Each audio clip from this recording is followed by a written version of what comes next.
my witches. I'm grateful you joined me today in our quest to unravel the mysteries of dark magic. Come on in, and we'll begin our journey, if you dare.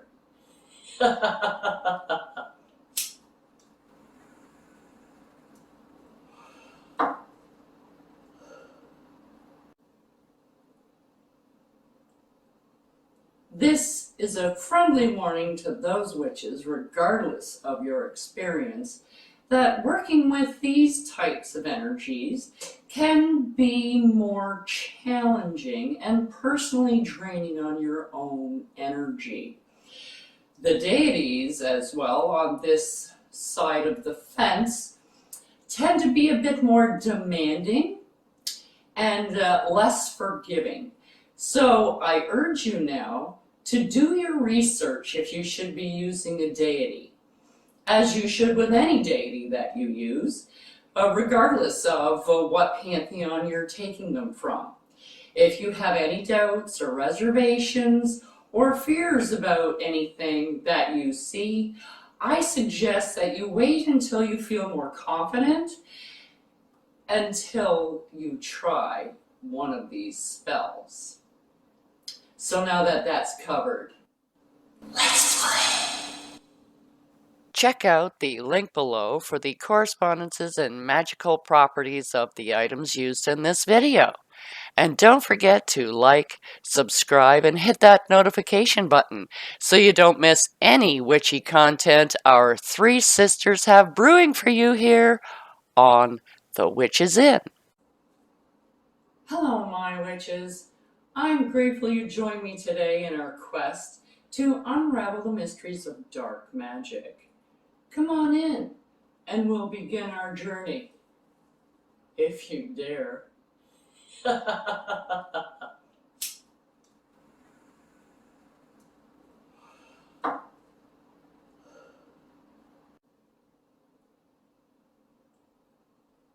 This is a friendly warning to those witches, regardless of your experience, that working with these types of energies can be more challenging and personally draining on your own energy. The deities, as well, on this side of the fence, tend to be a bit more demanding and less forgiving. So I urge you now to do your research if you should be using a deity, as you should with any deity that you use, regardless of what pantheon you're taking them from. If you have any doubts or reservations or fears about anything that you see, I suggest that you wait until you feel more confident until you try one of these spells.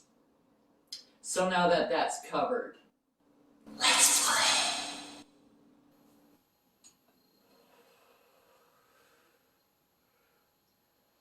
Welcome, my witches. I'm so glad you joined us today. I got a question for you. Do you have someone in your life that is just rather annoying, and it just is fraying on that last nerve? That camel is going to fall down with one more thing. And it's not the same thing all over again. It's just a continuous barrage of crap from this person.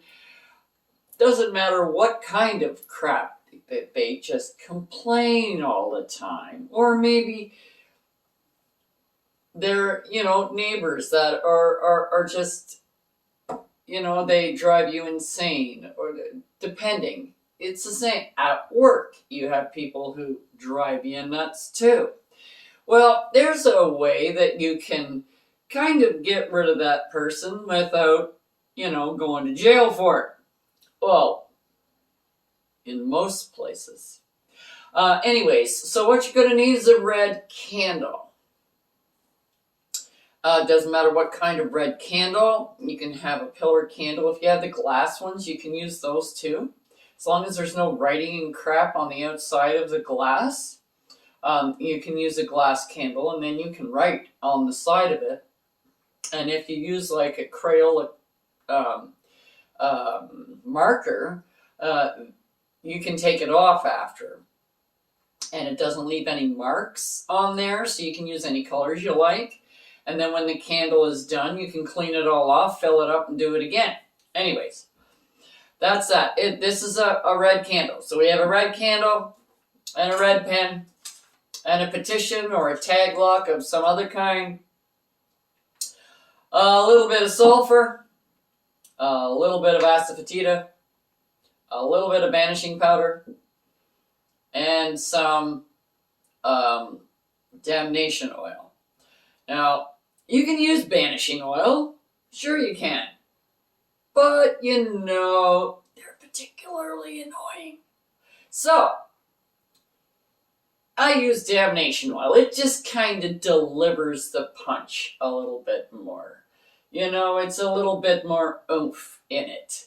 And that's what we need, is a little bit more. Okay, so we have your petition. So on your petition, you write the same old, the name, address, social insurance number of the person you want to get rid of.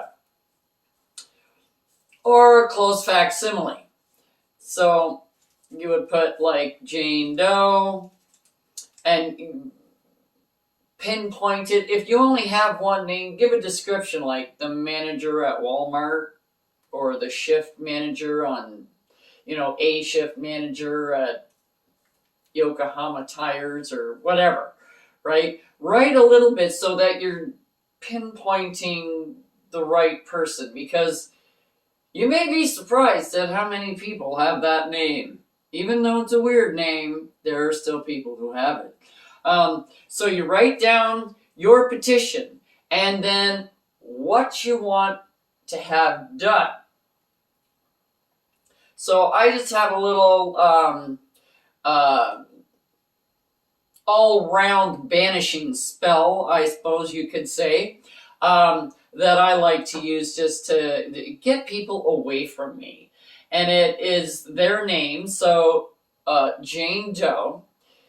You shall be brought only strife and pain until you stray far, far, far away from me. So mote it be. That's it.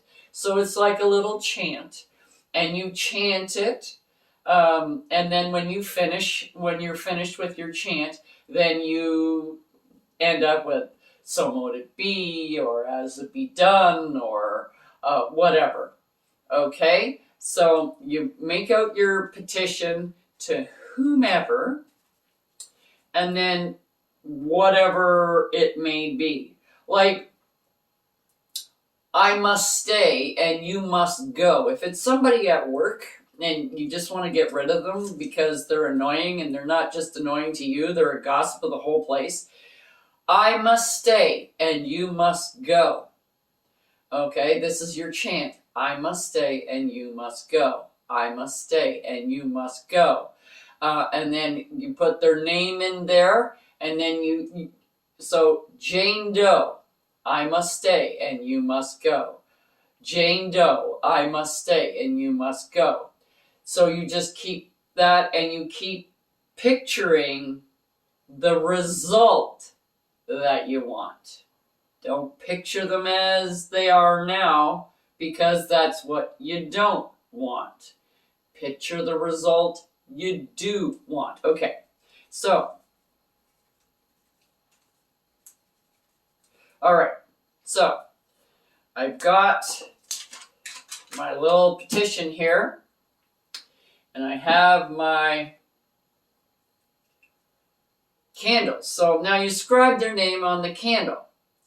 Now, if you don't know their name, like say like the manager at Walmart, or the counter person, whatever, you scribe it on the side of your candle. Now, I'm just putting the name. Doe. And you can scribe it all the way around, or you can scribe their name and then I must stay, you must go, or If you do not stray, you will find strife or something like that. Paint it on the candle, whatever. You can even use sigils. If you're into sigils, put a sigil on your candle.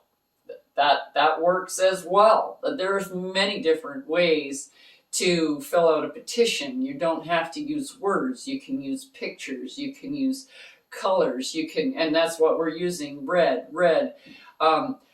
Magic is all about bringing energy together and putting it out for a certain purpose.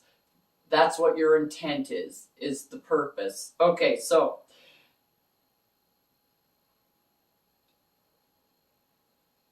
okay. Now that I've done that, we have our petition.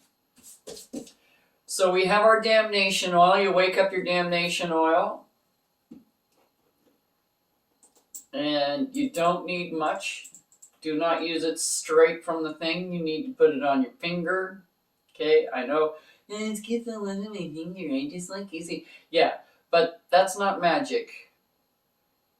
The intent is in you, not in this. And you put it on your hand so that when you're doing it, you put in the intention directly into the oil. So it's first come, first serve, and that's how it works. Is this, now you got to put it through all of that. You don't want the intention in your dropper. You want the intention in the oil.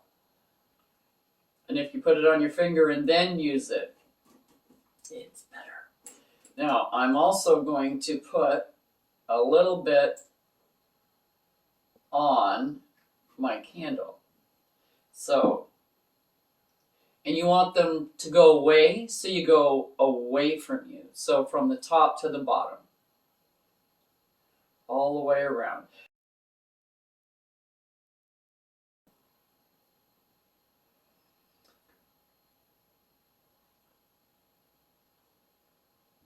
There we go. Okay, so we have our candle, we have our petition, then we need sulfur.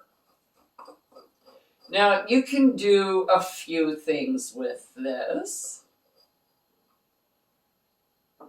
You can take this and put it on your candle, which is what I'm doing. You just get a little bit on your fingers, and you go from the bottom to the top, all the way around your candle. And it will stick to the oil.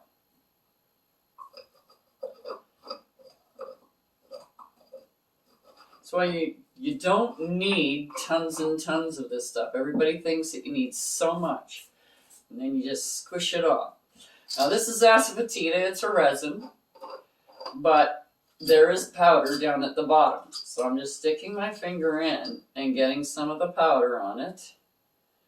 If you don't have any, you can definitely, holy, by the gods, it smells awful.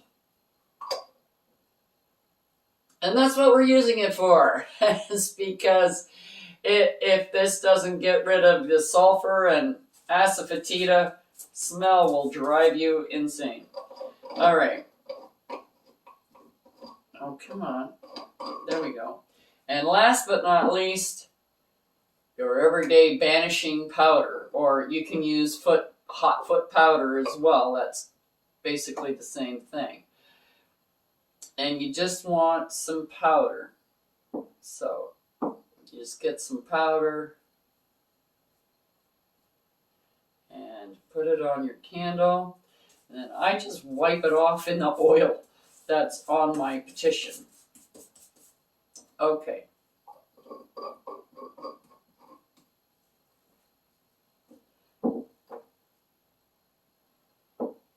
Then you put your candle on top of your petition.